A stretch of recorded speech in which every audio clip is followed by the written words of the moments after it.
Well, I know it has been a while since the last time we did one of these Bleach character analysis videos, but I'm really excited to actually get on and finally talk about Jugram Haschwalth, the Grandmaster of the Sternritters. So Jugram came in a really close second place to Yoruichi in the last video, but you guys voted for him so much that I had to talk about him now, and I'm really excited to do so.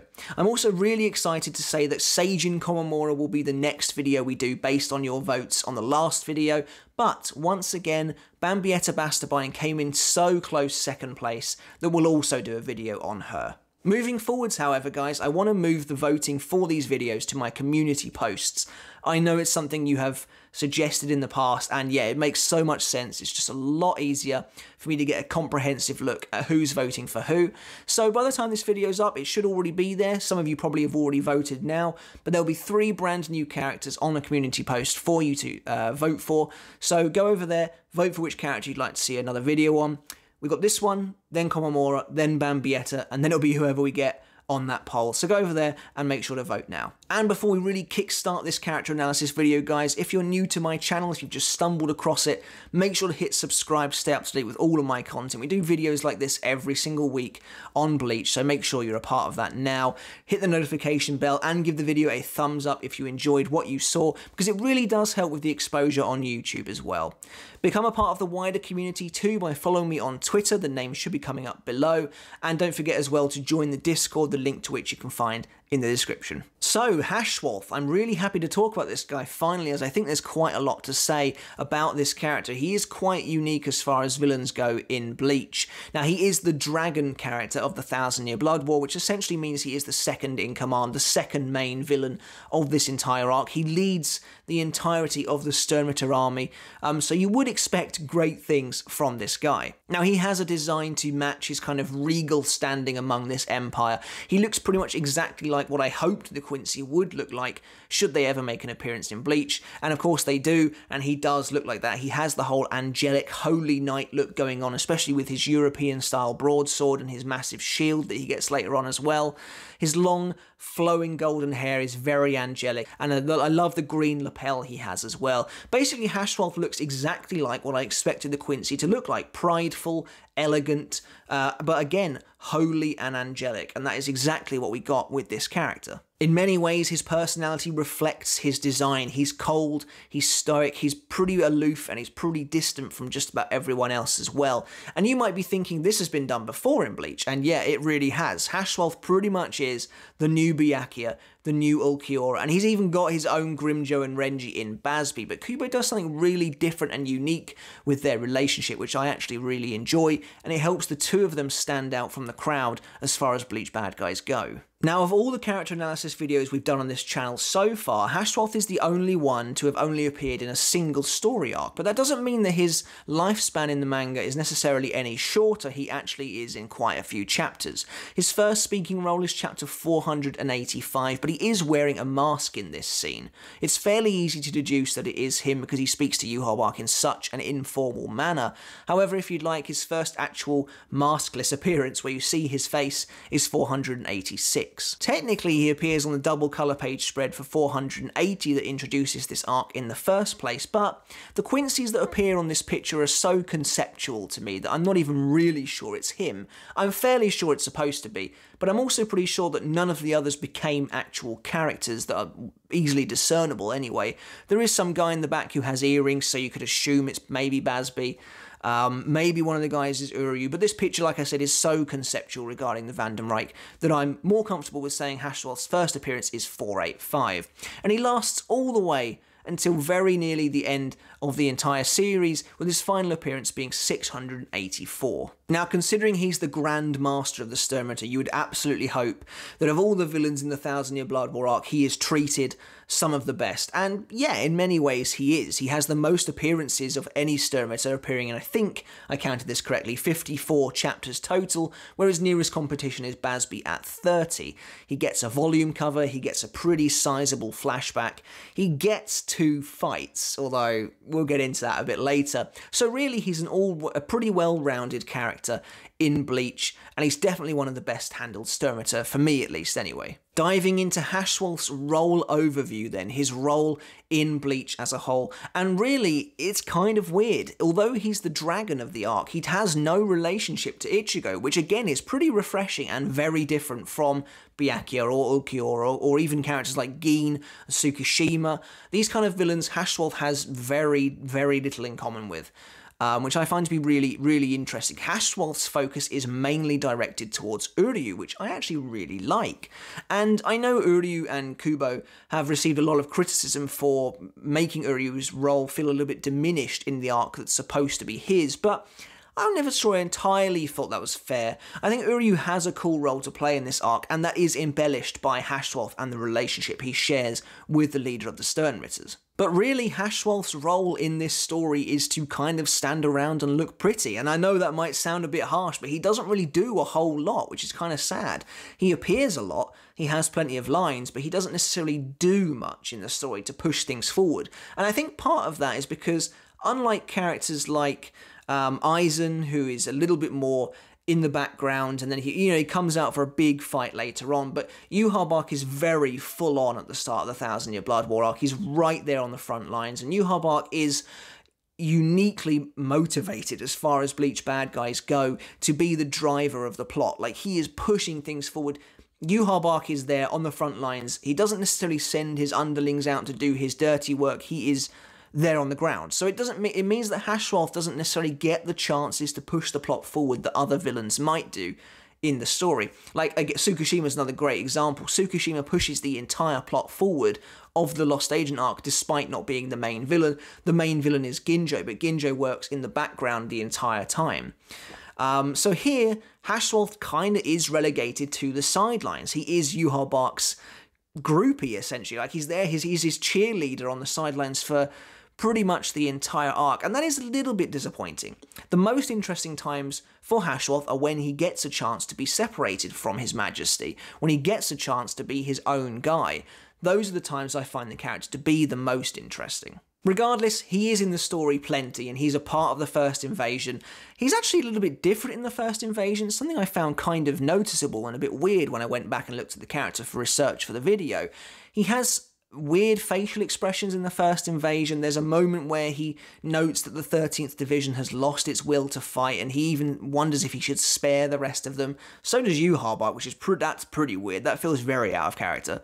But Haschwalth, yeah, he's got this whole angelic thing going on, but it is a bit conflicting, and Haschwalth seems to be a little bit more on the sidelines in the first invasion in general. There's a moment where Yhwach tells him to take Ichigo back to the Wandenreich so they can re-educate him, and Haschwalth looks genuinely unhappy about it for some reason, and he's like really shocked when Yhwach stabs Ichigo in the neck. So definitely a bit weird there. I wonder if maybe Kubo had some plans for Haschwalth to be a little bit more not necessarily rebellious, but not quite as staunchly loyal as he turned out to be in the final product. But regardless, that version of Haschwalth's pretty much never seen again after the first invasion. After that, he is stony-faced, on Yhwach arc's level the whole way through. Like I said, Yhwach arc is more the driver of the plot than Haschwalth, so when he announces that Uryu is going to be his successor, Haschwalth's main role is to react accordingly. And this is actually a pretty interesting moment because obviously the Sternritters don't know Uryu and therefore they don't like the fact that he's been given this position of regal authority that none of them can ever really hope to get. Although it does look like from that meeting that a lot of them maybe expected they would get it, or at the very least they expected that Haschwalth would get it, which is what bazz-b mentions to him. And Haschwalth's absolutely fine with the fact that Uryu is going to be the successor.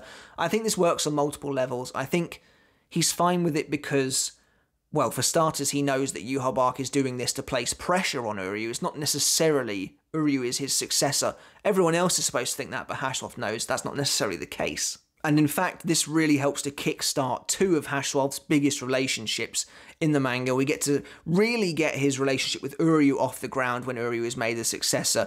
I think it's designed to build some friction between the two characters as well, but because Haschwalth is privy to Yhwach arc's plans, he's not likely to be jealous of Uryu's position at all. And then it also builds the relationship with him and bazz-b. bazz-b calling him Jugo, so there's a hint at some kind of familiarity there, some kind of past between them, which is obviously built upon later on, which we'll talk about in the relationship section. But yeah, as far as Haschwalth's role overview so far, he is very reactionary as a character. This continues into the second invasion, though he does get a really nice moment again where he gets to break away from Yuha and face Shunsui. Really nice. Kubo doesn't do anywhere near enough with this. The panels that they do have together could have been awesome. It could have been a sword fight between the two of them, but no. Haschwalth spends the entire time behind a couple of Kido barriers that Nanao has created, before eventually being called back to Silburn to dispense judgment on his fellow Sternritters. Now, I won't pretend I don't hate this scene, because I do. I think it was really stupid. I think Kangdu and BG9 did not deserve to be killed. They were both fit to fight again, even though BG9 was missing a part of his face. But Kangdu especially is just like not even damaged. But Haschwalth kills them regardless, and pretty much without recourse. He's not even bothered about the fact that he has just done this, or at least not on the surface anyway. And really with this character, everything is in service of His Majesty. That's the whole point of Haschwalth. He is supposed to be the #1 angel. He's supposed to be the #1 warrior in this army, and everything he does is in service of Yhwach's will. If that includes murdering 2 of his fellow Sternritters, then so be it. Their souls will return to His Majesty, and like as far as Haschwalth's concerned, that's like the natural order of things. Obviously here is when we get the first major hint to Haschwalth's ability as well, when Kangdu is able to block his strike, and then Haschwalth reveals the balance essentially, and you see the scales for the first time. Really cool panel as well. I think basically everyone guessed that Haschwalth was the balance at that point. It was very, very obvious. But still, it was really neat to get a little bit of a hint at what this guy, the Grandmaster, could actually do. We then get a very nice character moment for Haschwalth when Yhwach is actually asleep, and we find out as he talks to Uryu that while Yhwach sleeps, Haschwalth wears the mask of the ruler. They really are two sides of the same coin, and I actually kind of wish in some ways this had been played up a little bit more. As far as bad guys go, Yhwach is very far removed from his subordinates. He's very, very aloof. More so than even Aizen, he is a god king. Like, Yhwach doesn't sit down to have tea with these guys. He stands on a stage that none of the others could ever hope to aspire to be on, and just talks down to them. You don't speak back, and then he leaves. So I think Kubo had a really cool opportunity to make Haschwalth the almost down-to-earth and relatable version of Yhwach, because more than anyone he is privy to His Majesty's like life and his plans and stuff like that. And you know, if you have a problem, you don't go to the king, you go to Haschwalth, like bazz-b does. And I think it would have been really interesting to get a little bit more of Haschwalth interacting with Sternritters on the ground level, because he is that intermediary between the grunts and the god. You know, he is the one who can kind of walk both sides, if that makes sense. You know, he's the one who deals with both areas. And I think that could have been something really cool to talk a bit more about, but Kubo doesn't really do too much with that. But he does mention that Haschwalth wears this mask, which you find out is very literal as the story progresses. He actually takes all of Yhwach's powers once they reawaken. But for now, he's just here to dispense the bad news to Uryu that you've already sacrificed your soul to His Majesty when you got the letter engraved on your heart. So now you're basically screwed. And I love this scene because Haschwalth reveals his perception, the fact that he has already guessed that Uryu is only here to avenge his mother. What I find to be interesting about this is this scene is kind of framed, to me at least anyway, that Haschwalth is the only one who has figured this out. And you're kind of supposed to think, I think anyway, that Yhwach doesn't know this, because he can't see the future yet. So he doesn't know that Uryu has only joined for this reason. So it's kind of weird to me because Haschwalth mentions that Yhwach made him the successor to put the eyes of the Sternritter on him and to create dissent among the ranks. But then here it feels like Haschwalth's the only one who's privy to this information right now. And because the idea, I think, is that Haschwalth's supposed to have a constant watchful eye on Uryu. That's the foundation of their relationship. Haschwalth doesn't trust him as far as he can throw him. And I really liked that. I thought that was really good. I think it was very obviously setting up a showdown between these two at the end of the story, which Kubo does kind of deliver on. But I love this moment. I think Haschwalth is threatening here. I think he's actually really dangerous. I think this is the moment you really see him for who he truly is. A bit of... he is a bit of a toadying character. Like, he follows Yhwach around like a shadow, executing his will without question. You know, anyone dares to kind of come close to even his chambers, and Haschwalth is there, ready to pounce. And I think it's definitely interesting because there is almost like no questioning his loyalty. And I know that one of the theories going around during reading it weekly was that Haschwalth would eventually betray him. But I think the only reason we really thought that was because we were kind of used to that. Like, Gin turns on Aizen, Renji turns on Byakuya. Tsukishima is, of course, blindly loyal to Ginjo, so we did have that. But Haschwalth always struck a lot of people as more of a Gin-esque character. But no, actually, he's not really. He is very narrow-minded. His focus is on the Wandenreich and its future. Which, yeah, I find to be kind of interesting. I love the relationship he has with Uryu. They have this really interesting relationship of mistrust, and I wonder who Uryu actually thought he was fooling with it, because the fact that Haschwalth cottoned on already, I think I'd be pretty worried if I was Uryu, but regardless, it's a really cool scene nonetheless. By the time Haschwalth arrives in the royal palace alongside Yhwach and Uryu, again, he is reduced to a pretty much stationary role, where he doesn't really do a lot. He spouts exposition about Yhwach's powers of Auswahlen when Yhwach revives the Sternritters to face the Zero Division. Haschwalth doesn't get involved in the fighting, unfortunately. He does just stand on the sidelines. And it's a big shame, because I think people would have loved to have seen I mean, that whole Schutzstaffel Royal Guard fight is something... I've done a big video on the Zero Division. You can go and check that out. I do talk about that in there. There's not enough of a fight shown in general, but Haschwalth really doesn't do anything other than talk about exposition about the Auswahlen, about Yhwach's powers. When Yuha's fighting Ichibei, Haschwalth's role is just to commentate about the 1,000-year prayer being answered, about how finally they're going to see His Majesty in all his glory, his powers have finally awakened, and he's going to bring them to glory. I think Haschwalth returns to a pretty cool role once they've defeated the Zero Division and Yuha's absorbed the Soul King.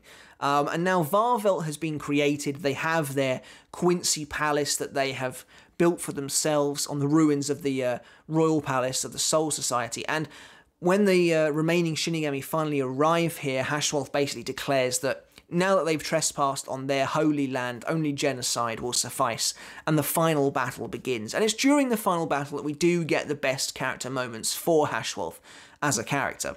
He once again is distrusting of Uryu. He doesn't like the fact that Uryu's been allowed to go off on his own as a member of the Schutzstaffel, and he prepares to send a man after him, but bazz-b arrives. And this is where things get really interesting for Haschwalth as a character. We get real depth to his character added here. Basically, it's revealed that bazz-b and he used to be childhood friends over 1,000 years ago, before the original war against the Soul Society when they were children. Growing up, they became teenagers together, young men together, and they had this plot to kill Yhwach. Now, really, it was only ever bazz-b's plan. bazz-b wanted to kill him as revenge for his parents' death when Yhwach torched his manor during his conquest of the Lichtreich. Haschwalth, again, has only ever been a follower, and that is the through line of his entire character. He is a follower, and he doesn't really do anything else, and that is exemplified here in his flashback as well. And obviously it's revealed that when Yhwach expresses a need for Haschwalth, Haschwalth drops bazz-b and his friendship at the drop of a hat and betrays him and becomes the leader of the Sternritters almost overnight. And it's really, really interesting. In my opinion, that decision where he betrays bazz-b is the foundation of his entire character. It's the foundation of what makes him very different to a lot of other villains in Bleach, and it's something I will go into detail in his relationship section. So for now, he kills bazz-b and moves forward, and this is obviously now Yhwach has the power of the Almighty, so that power now drains out when Yhwach sleeps, and Haschwalth can start seeing the future. And he comments that the power to see the future is, unpleasant indeed. And I think it's very strongly hinted at here that he foresees his own death, and he foresees Yhwach's death as well in the future. But again, we'll get to that towards the end of the story. With bazz-b out of the way, Haschwalth isn't seen again until towards the end of the final battle, when he eventually confronts Uryu over his belief that Uryu is a traitor. So Kubo does give us the long-awaited showdown between these two characters. I really wanted to see it, and I'm glad that we kind of got it. Haschwalth confronts Uryu with the power of the Almighty, so he can essentially see that he knows that Uryu's going to betray him. And they do start fighting. Uryu reveals his true intentions to destroy Varvelt. and the battle begins. But it is a weird fight. It's like the weirdest fight in the entire arc. The majority of the fight is off-screen, and it's like Kubo seems to know this as well because he progresses it every time you see it, but the progression itself is not actually shown. And a lot of people were very unhappy about this. And the fight between Uryu and Haschwalth is probably the biggest indicator that Kubo was starting to rush things, because the final assault on Varvel is structured as such. The first battle is Haschwalth versus bazz-b, and Kubo dedicates like 4 chapters to 2 bad guys just having a fight. That is not normal. Then after that you get Mayuri versus Pernida. That's like a 10-chapter fight. Shunsui versus Lille, a 10-chapter fight. And then after that, Askin's fight and Gerard's fight, they're both pretty long, but they're not quite as long. And then Haschwalth's fight is like crammed in between all of it. Haschwalth's fight, there's probably not more than about 3 chapters of content if you put all the pages together. And that's a real big shame. There's no holy form from either Haschwalth or Uryu. Whether Haschwalth could actually do a holy form or not is debatable because of his past, where you find out that he is a special Quincy who can't learn Quincy powers, he can't gain powers, he just gives it by being near people. He is the opposite of Yhwach, essentially. Again, the whole 2 sides of the same coin thing. So Haschwalth can't even so much as create a bow, or at least he couldn't. I think there's some evidence that he's improved a little bit because he flings like an energy blast at Uryu, but at least in the past he couldn't create a bow or anything like that, so he honed his swordsmanship skills continuously, which made him incredibly powerful. And obviously in the present day he has a shrift as well, so you get to see that in full swing against Uryu when he uses his Frund shield for the first time, and you really get the whole holy angelic knight vibe, which is really, really cool. But the whole fight is just so weird. It's structured really weirdly. It's just like bookmarking the rest of the series. It just appears every now and then. They have a bit of a chat.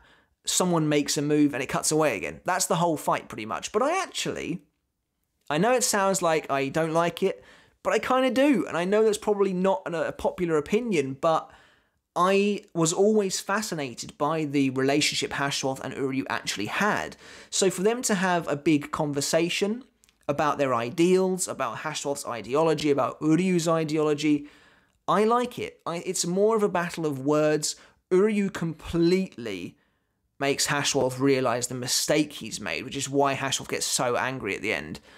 And then Haschwalth's powers are stolen from him by the Auswahlen. And again, I think it's a karmic defeat. I think it's very fitting for Haschwalth to have those powers taken from him forcibly by the man he looked up to so much, and then he dies on the floor. But before he does, he has one last act of kind of gallantry where he actually allows Uryu to transfer all of his wounds to himself to give him a fighting chance to stop Yhwach. Now, this isn't really a betrayal of Yhwach. It is more Haschwalth seeking absolution on his deathbed. Like, he knows the end is here. He knows he's moments away from dying. So he tries to do one thing right. And he believes it to be the right thing after a lifetime of mistakes. So before we move on to his fights and his abilities, I just want to address what I think is probably the most interesting part about Haschwalth, and that is how he differs from most other villains in Bleach, but also how he gets what I believe to be the punishment he deserves at the end of the series. Haschwalth starts out very, very naive, very innocent, very weak and powerless, and he depends on bazz-b to survive. And they form a really tight bond, or at least you're supposed to think it's tight. But now, bazz-b obviously sees Haschwalth as a bit of a liability, a bit weak, but he takes pride in helping him grow, helping him learn, and the two of them growing up together. And you're supposed to think that Haschwalth values this friendship with bazz-b, but in reality, bazz-b is the only one technically getting anything out of it, and this, I think, would come to really form Haschwalth's worldview as a man. Obviously, Haschwalth drops his friendship with bazz-b at the first sign he can, and I don't think this is out of any kind of dislike of bazz-b. I think it's because he has a really screwed up view of what a relationship with someone is. Haschwalth well and truly believes that you should only have a relationship with somebody, whether that's friends or colleagues or anything like that, if you benefit from it, if you directly gain something from that relationship. That's why Haschwalth chose Yuha Bark over bazz-b, because he actually gained something from being with Yuha, despite the fact that the two of them had grown up during their formative years wanting to kill this man. Haschwalth turns his back on bazz-b the moment he can, and you kind of get the impression that although he's putting on this stony face as a young man, he does regret ever doing that. It's like he can't show his face to his friend anymore because he knows he has done something pretty horrible. And I think it's so fascinating. I love what Kubo did with this guy, where that's why he is enraged by Uryu's decision to betray the Wandenreich, because, and I think Kubo's kind of a bit meta with this moment, actually, because Haschwalth basically says that single moment you had with His Majesty when you drank his blood and became a Sternritter, you gained more power then than you have ever gained during your entire time with your friends. Therefore, if you're going to give your life for anyone, it should be for His Majesty, not your friends. That's the relationship that matters to you because you actually gained something from it. Haschwalth has a fundamental misunderstanding of relationships, of friendships, and Uryu spits it in his face. He basically says, it doesn't matter, none of that matters to me. If the guys are idiots, I don't care. Compare me to them, call me an idiot. It doesn't matter because they're my friends and I would die for them. And that's why Haschwalth rages, because it's the antithesis of everything he believes. But more than that, it reveals to him what a mistake he's made, what a horrible person he actually is. And that's why he freaks out and he says to Uryu, oh, I see. So you came here without expecting to give up anything. Well, now you'll give up your life. And then that's when Haschwalth gets killed. So Haschwalth clearly thinks that he has only got where he is by giving up everything. And he hates the fact that Uryu feels he shouldn't have to do that. But that's because Uryu is after something completely different. Haschwalth wanted acceptance, but at the same time power and a feeling of belonging. But he kicked out his only friend to do it. And it's really, really fascinating because in many ways, in my opinion, Haschwalth is one of the most evil characters in Bleach, despite not actually being. And I know that doesn't really make any sense, but Haschwalth perverts the themes of Bleach more than almost any other villain. There is only one other villain, I would say, who is on the same level, probably even worse than Haschwalth, and that is Tsukishima. And one of the major themes of Bleach is the strength of bonds, the strength of ties with your friends, the bonds of friendship. That's one of the major themes of Bleach, and Haschwalth, more so than anyone, casts those bonds aside for no reason other than his own gain. Tsukishima is on a bit of a different level because Kubo created him, I think, to purposefully mess with those themes and those bonds. His power is to rewrite bonds, essentially. So he's on a bit of a different level.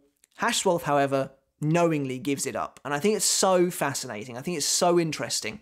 And that's why I don't hate their final battle, because it is a fight of ideas. It is a fight of ideologies, and Uryu really gives it to Haschwalth indirectly, but basically tells him you made a huge mistake. And Haschwalth knows this. That's the most interesting thing. That's why I think during their flashback, Haschwalth doesn't want to fight bazz-b. That's because he can't bear to face him. You know, he can't bear to even look at this guy. He's happy to wear the hat, wear the cape, you know, but he doesn't want to look at bazz-b because it reminds him of what he gave up, reminds him of the mistake he made. And I absolutely love the moment where Hubert is like, oh, you know, that's that little guy from a couple of years ago. Well, no one's looking. I'm going to go and rough him up. And basically Haschwalth is like, I'm always watching. And I think that's so, so good because he can't say it to bazz-b's face. He can't say that he still cares about bazz-b to his face. But Hubert will be damned if Haschwalth is going to let him get away with anything behind His Majesty's back that involves bazz-b. And I think that's just so... I really like it. So the fact that that's in their past, and you see Haschwalth is just completely not bothered about the Auswahlen in the future, when he knows full well that the Sternritters down below are expendable, you can see how far gone he is, how far he is buying into Yuha ideology. He knows that bazz-b is down below, and he kind of takes this view of, if I don't see it, it doesn't matter. bazz-b will die. I can move on. But when obviously bazz-b comes and faces him, he's like, oh, you know, you have my sympathies. But really he doesn't. Really, Haschwalth doesn't make any kind of attempt to pretend that he cares. He says to bazz-b, would it make you feel better if I told you I didn't know about the Auswahlen? And that's because Haschwalth believes everything should be done, you know, to help Yuha. Haschwalth says to bazz-b, we need to stop fighting because this doesn't benefit His Majesty in any way. And bazz-b's like, I'm here to kill him. I'm not trying to benefit him. And Haschwalth, again, just has a complete misunderstanding of what's going on. And it's absolutely fascinating to see. And obviously his very final moment is when he finally wakes up and realizes, what have I done? I pushed my best friend away. I killed him because I believe only in the Wandenreich. And that's why he allows Uryu one attempt to save his friends. And you get the really moving moment. A lot of people complain about the Sternritters, but this is a truly emotional moment. When Haschwalth dies and his hand opens around the blade, around the hilt of his sword, and you realise that he's been carrying bazz-b's button that he gave him from childhood this entire time. So that is phenomenal stuff. And I have gone on way too long about that bit about Haschwalth, but I find it to be so interesting to talk about. In regards to Haschwalth's fights and his abilities, conversely, there's not a huge amount to go on here. Despite being the dragon, despite being the second in command, the fact that he doesn't have that antagonistic relationship with Ichigo kind of robs him of a major battle, I think. He does get a brief skirmish with Kyoraku, but it's nothing to write home about. Like I said, it's pretty badly handled, I think. Kubo could have made it really interesting, but he decides instead to have Haschwalth sit behind a couple of barriers for some reason. Haschwalth's first major fight is against bazz-b, and it's really nice. It's a really emotional battle. It is more flashback than fight, but I don't think that's necessarily a bad thing at all. I think it really showcases their struggle, and Haschwalth just decimates him as well. Like, that's a bit weird, but I think you have to assume that Haschwalth's so powerful with the blade because he's been training so long that he can just kill bazz-b with basically no trouble. His other fight is against Uryu, which again I have just been through, but again, very briefly, it's very choppy. It's all over the place, but I like that it's a battle of ideologies rather than actual, you know, brawl. But I would like to have seen Haschwalth go properly all out on someone. I kind of wish he had. I'm assuming he doesn't have a holy form, because he can't really use Quincy techniques that well. I'm kind of assuming he doesn't have one. That's what makes me feel better anyway. Maybe he does have one and Kubo just didn't show it, but I like to think he doesn't have one. But he does have some cool abilities. He has his own Shrift, the Balance, which is ridiculously powerful. If you want to go and watch my top 10 most powerful Sternritter list, he is on that list, where I go into some great detail about his ability, the Balance, but safe to say it is broken. And he is really, really strong, but it's also one of these nebulous abilities that I kind of take a bit of issue with, that Bleach kind of got a bit rampant with towards the end of the series, where it was kind of hard to quantify, kind of hard to put limiters on it, kind of hard to put rules on it, and it's a bit all over the place. And you get fights like Uryu and Haschwalth, where it's just a back and forth of these powers you can't even see affecting each other. So the Balance, not my favourite Shrift, I have to be honest, but it is probably powerful enough to be fitting for the Grandmaster. And finally, let's talk about Haschwalth's relationships. We kind of have done again already, but he has three main relationships to talk about. The first one being His Majesty Yuha. Now, Yuha is a very sinister man. He's a pretty evil guy, doesn't seem to really care about anyone, and he is presumably quite manipulative as well. He basically tells Haschwalth when he's a little boy that he needs him by his side, because he, you know, when he sleeps, Haschwalth gains his power. And you kind of have to wonder as well when that started to happen, like, because in the flashback 1,000 years ago, Yuha has the Almighty. He can see into the future. So every time he sleeps, does this little boy suddenly be like, I can see the future? Or is it something that happened later on, perhaps, when he carved the letter into Haschwalth's soul? Possibly, but Haschwalth, like I said before, has given up everything to be Yuha aid, because Yuha truly said he needed him. And we know that Haschwalth comes from a background of abuse. His uncle beat him. You can see that from like, the bruises on his arm and stuff when he can't get any game when he's trying to hunt the rabbit.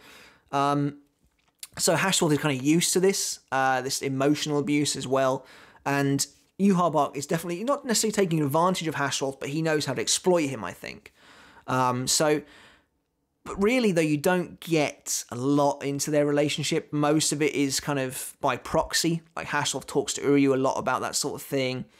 But this is, again, what I was saying earlier. It's because Yhwach is so aloof. Like, more than any other bad guy, he is so far removed from everyone. Like, he barely talks to people, but he calls Haschwalth his first son. What does it mean? Basically, absolutely nothing. You know, it doesn't mean anything because Yhwach sees them all as playthings. That's why I think it's so fitting that Haschwalth's defeat is by the Auswahlen. Haschwalth definitely thought that he was above that. Above the law, essentially. Like, he probably thought that it was never going to be used on him. And the fact that he was so callous and uncaring about the Sternritters it was used on, I think it's really fitting. That look of shock on his face when he gets struck by the Auswahlen. He's like, why is this happening to me? Like, and it kills him. Afterwards, he kind of plays it up a bit that, oh, I'm just so happy to be able to be of use to His Majesty, whereas he clearly decided you weren't. Again, pretty weird that he didn't try and steal Uryu's powers. I guess he probably maybe thought Uryu would use the antithesis on him. It doesn't really matter. What matters is Haschwalth's approach to the situation. He at least pretends to himself that he's happy with the way things have gone. But the fact that he gives Uryu this chance to save his friends implies maybe not. However, Haschwalth does try and save Yhwach's life. Now, Haschwalth never really betrays his master. When Haschwalth gets the Almighty and he says, oh, the power to see the future is, you know, an unpleasant thing indeed, it's never explained what that's all about. But I think you can infer that he sees both his and his master's deaths. And I think the dream that Yhwach thinks he has, which is actually a vision of the future, when Ichigo kills him, and they're both, you know, Yhwach looks like he does, kind of almost like 1,000 years ago, but not quite, and Ichigo appears like he does in the Soul Society arc. Haschwalth was sending him a vision to warn him, you will die by a blade that looks like Ichigo's original Shikai. That's basically what's going on, and Yhwach mistakes it for a dream. I would assume because of the inaccuracies. But I think those inaccuracies stem from the fact that Haschwalth can't quite use the Almighty to its fullest potential. That's basically what I imagine there. So Haschwalth is interesting again because he never quite betrays Yhwach, but he does see his own mistake. The next major relationship with Haschwalth is the one with Uryu, and again, I've been through it already in this video, and this video is like 40 minutes long by now, but they have a very antagonistic relationship that was always going to lead to a fight, which I was very happy about. I thought Kubo did a really good job of building the mistrust that Haschwalth had for Uryu. When the Schutzstaffel accept him as one of their own, and Gerard's like, you know, you're all right, kid, Haschwalth is not happy. There's like a look on his face. He's not happy about it. And I think it culminates in a really good battle of ideologies. I would have liked to have seen them both get angel wings and have a big fight, but you know, maybe this is Kubo apologist at its finest, but I'll take it for now.